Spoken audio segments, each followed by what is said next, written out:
আগুন নিয়ে খেলা করা আলামিনের শেষ পরিণতি। আসলে আগুন একটা এমন এক জিনিস, আগুন নিয়ে খেলা করা মোটেও ঠিক না।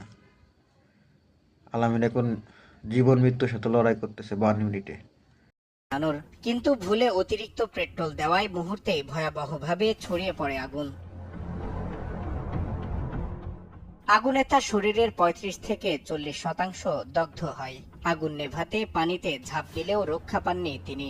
নতুন কন্টেন্ট তৈরির সময় হঠাৎ ছড়িয়ে পড়া আগুনে তার শরীরের বড় অংশ পুড়ে যায়। ঘটনাটি ঘটে শুক্রবার সকালে ময়মনসিংহের গৌরীপুর এলাকায়। পরে আশঙ্কাজনক অবস্থায় ময়মনসিংহ মেডিকেল থেকে তাকে ঢাকা বারডেম হাসপাতালের বার্ন ইউনিটে আনা হলে সেখানে সিসিইউতে জীবন মৃত্যুর লড়াইয়ে দিন পার করছেন।